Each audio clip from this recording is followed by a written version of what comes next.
এই যে পিঁড়ি এলো। এখন এই পিঁড়িটা পুরনো রং করা রয়েছে, এখন আমি এটাকে নতুন রূপ দেব। তো পিঁড়ি নিয়ে এসছে আমার কর্তা, এখন নতুন নয় পুরনো পিঁড়িকেই একটু কালার করে নেব।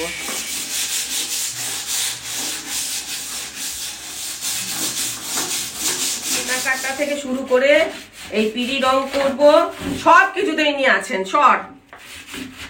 ওরা সব দেখা চাই, কাউকে কাপড় জামা দেখাতে বসলে ও মাঝখানে এসে বসে থাকে। এখন পিঁড়িটাকে ঘষাঘষি করছি, এখন এসে এখানে বসে আছে, ঘষে ঘষে এর কালার তুলেছি। এবার জল দিয়ে ধোবো। এই না সব জল দেবো। হ্যাঁ যা যা ভাগ ভাগ ভাগ ভাগ। বোঝে আবার, দেখো বললাম যেতে চলে গেল।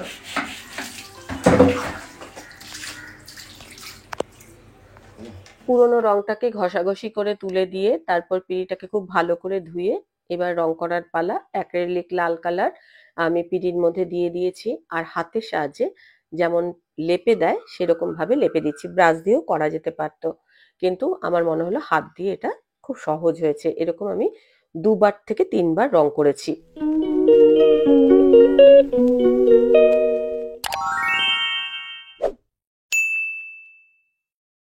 কিরে, ছাদটা দেখছিস? এই দেখো এখনো প্রাইমার হয়ে আছে, এখনো রং হয়নি। আমার ছাদ বাগানটা একটুখানি দেখিয়ে দিচ্ছি। সব কত জিনিস যে নষ্ট হয়ে গেল, ভেঙে গেল, কত শখ করে করে সব জিনিস করেছিলাম। এখানে একটা ঢ্যাঁড়স হয়েছে, ঢ্যাঁড়সটা তুলে নেব, তুলেই নি। এরপর কি হবে, পেকে উঠবে, গাছে থাকবে।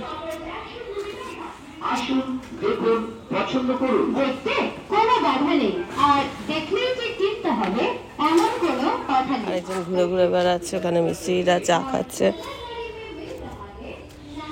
লঙ্কাগুলো তুলে নেব। এই দিকটা গাছ জড়ো করেছে। লঙ্কাগুলো কই, লঙ্কাগুলো তুলে নি। হ্যাঁ এগুলো তুলে নি।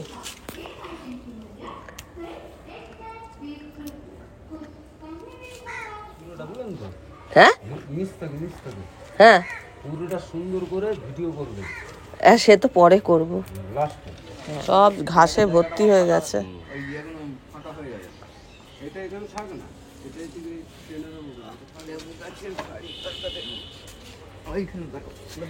হয়েছিল, কিন্তু এখন তো যত্ন করতে পারছি না, না যত্ন করতে পারছি না, তারপর শরীরটাও খারাপ আছে।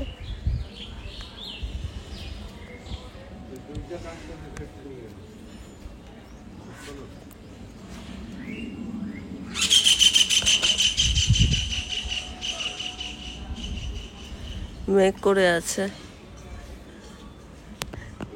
আমাদেরও রং হচ্ছে আর মেঘ, রোজ বৃষ্টি হচ্ছে। ভালো হচ্ছে, হ্যাঁ ভালো হয়, সত্যি ভালো হয় নাকি রং হ্যাঁ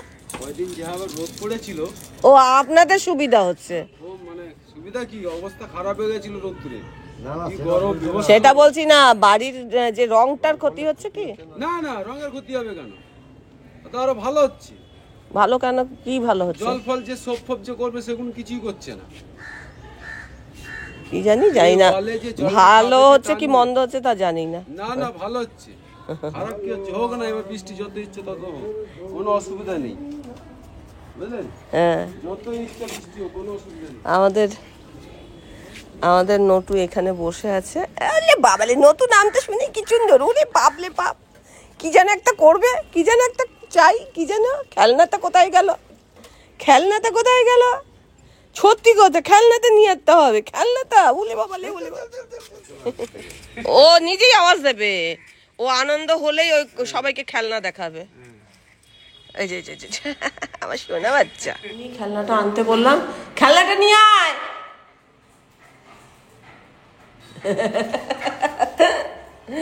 প্রথমে আনেনি, তারপরে বলতে আবার নিয়ে এলো। এগুলো আগের লঙ্কা আর এগুলো আজকের লঙ্কা, সব শুকনো লঙ্কা করছি। ব্লগের শুরুতেই তোমরা দেখেছো যে আমি পিঁড়িটাকে কালার করেছি, আর এখন তোমরা যেটা দেখছো সেটা হচ্ছে আমি এটাতে একটা জিনিস তৈরি করব, অর্গানাইজার তৈরি করব, যেটাতে কিনা আর কি টুথপেস্ট, টুথব্রাশ এগুলো রাখবো।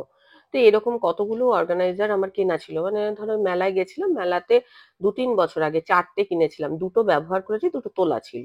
তো এটা একদম নতুন।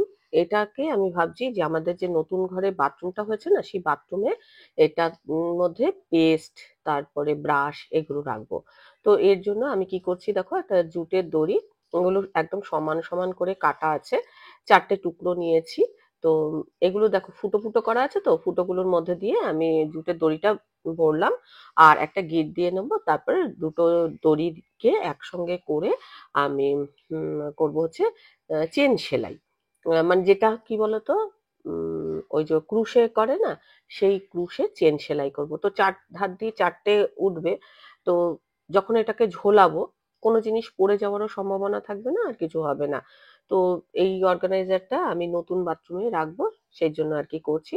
আর মনে মনে ভাবলাম যে তোমরাও এরকম করতে পারবে না, এগুলো দেখো খুব অ্যাভেলেবেল মেলায়, বা এই যে ধরো ফেরিওয়ালারা বিক্রি করতে আসে না, ফেরিওয়ালাদের কাছেও কিন্তু এই জিনিসগুলো পাওয়া যায়। ওই 30-40 টাকা করে দাম। আর এটা করতে আমার খুব একটা বেশি সময়ও লাগেনি, সব কাজের ফাঁকে ফাঁকে এই জিনিসটা করছি। এখনো রান্না চাপাইনি, আজকে ডিম করব। তোমরা হয়তো ভাবছো যে রান্না বান্না ছেড়ে সাত সকালে এই যে এই অর্গানাইজার তৈরি করতে বসেছে। আসলে ডিমটা আনা হয়নি, ডিমটা আনলে তারপরে রান্না শুরু করব। দেখো প্লাস্টিকের এই যে যে জিনিসটাতে আমি করলাম, এই জিনিসটা শুধু রেখে এর মধ্যে পেস্ট, ব্রাশ এগুলো রাখা যেতেই পারতো, কিন্তু তবুও আমি এটাকে মনে মনে ভাবলাম ঝোলালে 1 নম্বর এটা দেখতেও ভালো লাগবে, প্লাস নিতেও সুবিধা হবে এর মধ্যে। আহ, এই হিসাবে আমি করলাম। যখন আমি বাথরুমটা সাজাবো তখন তোমাদের নিশ্চয়ই দেখাবো এটা দেখতে কেমন লাগছে। তো এই অর্গানাইজারটা তো আমার তৈরি হয়ে গেল। আরেকটা জিনিস আমি তৈরি করছি, যেটা কিনা সসের বোতল। এই নিয়ে এটাকে 3বার আমি রং করছি। আহ, যতবার করেছি, প্রথমবার কালো ছিল, তারপরে নীলের উপরে একটুখানি ফুল টুল এঁকে করেছিলাম, তো নীল কালারটা দেখলাম ফেড হয়ে গেছে। আমি খেয়াল করেছি যে নীল, রানী এই দুটো কালার না খুব একটা থাকে না, তবে অ্যাক্রিলিক কালারও এরকম মানে ঝট করে নষ্ট হয়ে যাবে সেটাও জানতাম না। তো রোদের তাপেই মনে হচ্ছে এই কালারটা একদম ঝলসে গেছে, দেখলাম দেখতে ভালো লাগছে না। আর এটাকে একদম পুরো সাদা বেস করে তারপরে এর মধ্যে অন্য যা কিছু করবার করব।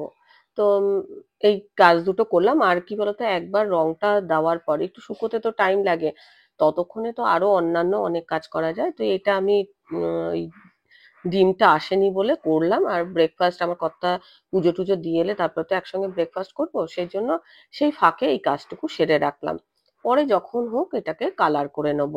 তো চলো, আজকে তো কি ব্রেকফাস্ট হবে সেটা তোমাদের দেখানোই হয়নি। চলো ব্রেকফাস্ট কি করব সেটা দেখিয়ে দিই।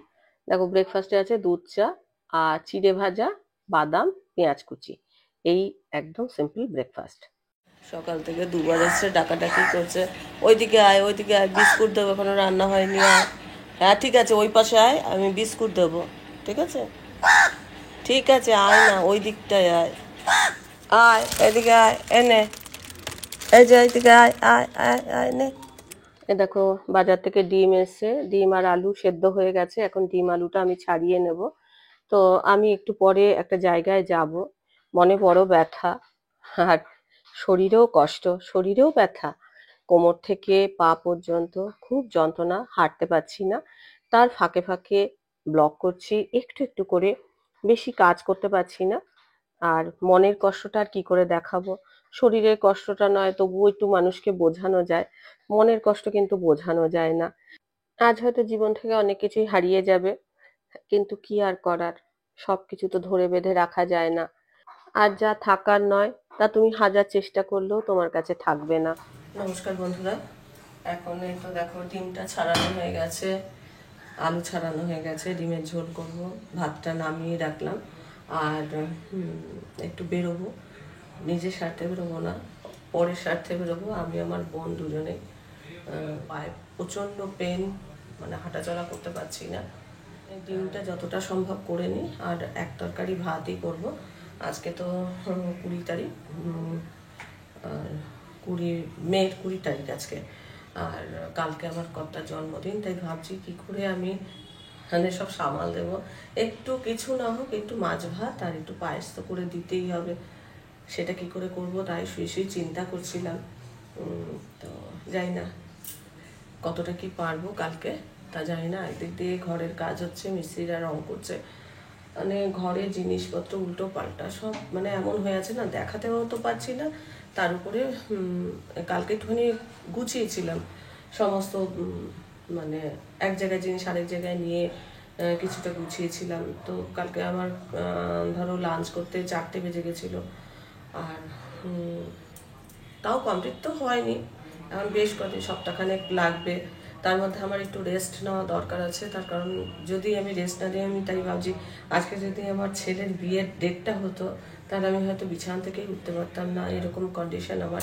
আর কালকে আমি একজন লিখেছিলে যে একটু বরফ শেক দিতে, তো কালকে রাতে একবার দিয়েছি, আজকে সকালবেলা একবার দিয়েছি। কালকে রাতে দেওয়ার পর একটু মনে হচ্ছিলো ব্যথাটা কম লাগছে, আজকে সকালেও একবার দিয়েছি, কিন্তু ব্যথা কম নেই। কারণ দিতে দিতে হয়তো কমবে। এবার ফিজিও করবো, তো আমি ভাবছিলাম কি একদম বিয়ের আগে আগে করব, তাহলে আমি যদি ঠিকঠাক থাকি এই কারণে।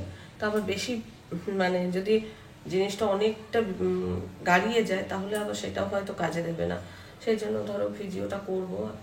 একজন কমেন্টেও লিখেছিলে যে আপনি একটু ফিজিও করুন। ফিজিও করব মনে মনে ঠিকই করেছি, ফিজিও করব।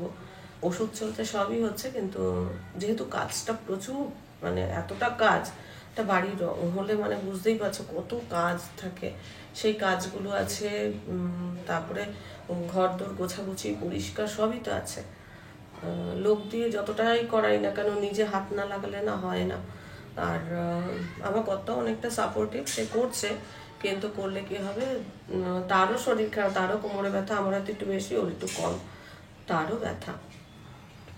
এবার শেষের দিকটা ভেবেছি পরিষ্কারের যে মিস্ত্রিরা তারাও কিছুটা করে করে দিচ্ছে, আর অন্য লোক দিয়েও কিছুটা করিয়ে নেবো, সেটা একদম বিয়ের আগে আগে। আর ধরো ঘরে ঝুলটা ঝাড়া বা কিছু এইসবও ধরো করতে হচ্ছে। এগুলো মানে যে জায়গাটায় যা জিনিস সরাচ্ছি বা যা যেটা পরিষ্কার করছি ওই জায়গাগুলো ঝুল মানে একদম পুরোটা করছি না, অল্প একটু জায়গার মনে মনে হয় যে আজকে এই জায়গাটা পরিষ্কার করবো, তো ওই জায়গাটুকু করে নিচ্ছি। এরকম ভাবে কাজটাকে এগোচ্ছি, একসঙ্গে পুরোটা করছি না। একসঙ্গে পুরোটা করলে খুব চাপ হয়ে যাবে। যাই হোক, এখন রান্নাটা করি আর তারপরে বেরোবো। আর সে আরও কয়েকটা জিনিস বাকি আছে। যখন তত্ত্ব সাজাচ্ছিলাম তারপরে মনে হলো আরে এই জিনিসগুলো তো আমার কেনা হয়নি বলে, আবার তারপরে অর্ধেক সাজাতে গিয়ে তারপর মনে পড়েছে, তারপরে স্টক করে রেখেছি। আবার ওইগুলোকে ধরো কিনবো, তারপরে আবার ওই তত্ত্বগুলো সাজাবো। সেই জন্য আবার বেরোতেও হবে। ধরো যদি ওই কাজটা সেরে আসার পর সময় থাকে, যে কাজটায় যাব সেটাতে কতক্ষণ সময় লাগবে জানি না, সেইটা হয়ে যাওয়ার পর যদি মনে হয় তাহলে হয়তো কেনাকাটা করতে যেতেও পারি। আর একটু মনটা খারাপ থাকবে, অনেক কিছু জীবন থেকে শেষ হয়ে যাবে, তবুও মনটা খারাপ থাকলেও নিজের কাজ তো নিজেকে করতেই হবে। আর কাজগুলোতে ইনভলভ হয়ে যাব, যত রকম মন খারাপ, যত রকম যা কিছু জীবন থেকে চলে গেল সেটা মানে বাদ দিয়ে আমাকে চলতে হবে। আর যেটা আমার নয়, যেটা আমার কোনোদিনও ছিল না, সেটা আমাদের কোনোদিনই থাকবে না। যাই হোক, চলো এখন রান্নাটা সারি, তারপরে বেরোবো।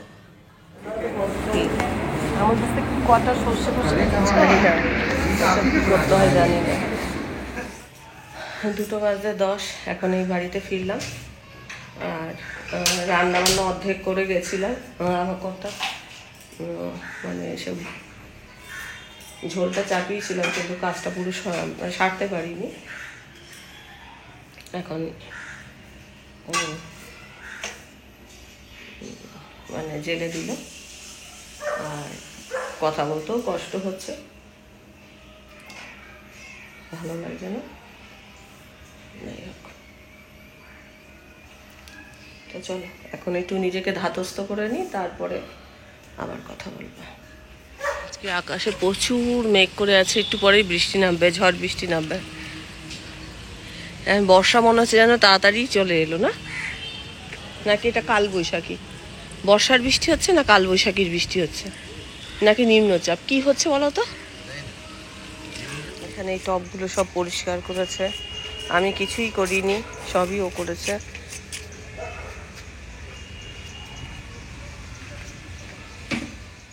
মনোকষ্টটা এমনই জিনিস না, তা না কাটিয়ে উঠতে পারলে মানুষ ডিপ্রেশনে চলে যায়।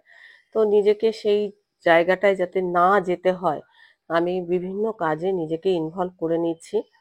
সাময়িক হয়তো কষ্ট হয়েছে, সকাল থেকে খুব কষ্ট ছিল, কিন্তু সন্ধেবেলা নিজেকে একদম কাজে ইনভলভ করে ফেললাম। তত্ত্ব সাজাতে বসে পড়েছি। আর এই দেখো, তত্ত্বগুলো এমনভাবে সাজাচ্ছি যাতে কাপড়গুলো নষ্ট না হয়। খুব বেশি ধরো আমি ডেকোরেশন করছি না। ভালো ভালো শাড়ি বেশি ডেকোরেশন করতে গেলে না ভাঁজ হয়ে যায় আর তাতে খারাপ হয়ে যায়। যেগুলো ধরো পেটিকোট টেটিকোট দিয়ে আমি কিছু ডেকোরেশন করেছি, তোমাদের সঙ্গে শেয়ার করেছি। আর একটু ভালো শাড়িগুলো সেগুলোকে কোনো ডেকোরেশন ছাড়াই এরকম নিচে পেটিকোট দিচ্ছি। আর শাড়িটাকে এরকম বিভিন্ন রকম ভাঁজ করে তার মধ্যে ব্লাউজ, যেই শাড়ির সাথে যেই ব্লাউজ, সেই ব্লাউজগুলোকে আমি দিয়ে এরকম জড়ি রিবন দিয়ে বেঁধে দিচ্ছি, তাতে কাপড়টা নড়াচড়া করবে না। আর আমি এর মধ্যে কোনো আঠা, সেলোটেপ বা অন্য কোনো কিছু ব্যবহার, কোনো পিন কিছু ব্যবহার করছি না, কেননা জিনিসগুলো খারাপ হয়ে যেতে পারে। আর এইভাবে তোমরা তত্ত্ব সাজাতে পারো। সব তত্ত্বই যে খুব ডেকোরেশন করে করে দিতে হয় এমন নয়। কয়েকটা তত্ত্ব আমি ডেকোরেশন করে দিয়েছি। আর কি বলতো, আমি বেশিরভাগই পেটিকোট, তারপরে ন্যাপকিন, এগুলো দিয়ে আমি ডেকোরেশন গুলো করেছি। কাপড় বা অন্য কোনো কিছু দিয়ে করবার চেষ্টা করিনি, তার কারণ জিনিসটা খারাপ হয়ে যায় বলে। আর সোলার বল যখনই দিতে যাচ্ছি ঘরময় সোলার বল হয়ে যাচ্ছে। বাইরে প্রচুর বৃষ্টি হচ্ছে। আর আমি এখন তত্ত্ব সাজিয়ে ৩-৪টে সাজিয়েছি, তারপরে মনে মনে ভাবলাম পিঁড়িটাকে ডেকোরেশন করি। লাল রংটা তো দেখেই নিয়েছো, ধাপ বাই ধাপ তো তোমাদের দেখিয়ে নিয়েছি। আর এটার ফাইনাল যে রূপ সেটা আমি কিন্তু তোমাদের পরে শেয়ার করব। এখন শুধুমাত্র সাইড কলকাটাই তোমাদের দেখাচ্ছি। আর এই কাজটা করতে করতে পায়ে এত যন্ত্রণা করছিল কি বলবো, পা ছড়িয়ে ছড়িয়ে বসে কাজ করছি। আর আম, কি বলতো, এই ব্লগটাতে আমি অনেকবার তোমাদের বলেছি মনোকষ্ট মনোকষ্ট। শরীরের কষ্টটা তো তবুও একরকম, মনোকষ্টটা তোমরা কোনো সময় শোনোনি। আজকে অনেকবার বলেছি মনের মধ্যে অনেক কষ্ট। তো আর কোনো সময় হয়তো বলবো না। হ্যাঁ, মন কষ্ট আমার কেটে যাবে। আর বিভিন্ন কাজে নিজেকে ইনভলভ করে নিয়েছি। আর এরই সঙ্গে ব্লগটা শেষ করছি। পিডির ফাইনাল রূপ একেবারে বিয়েতে দেখতে পাবে।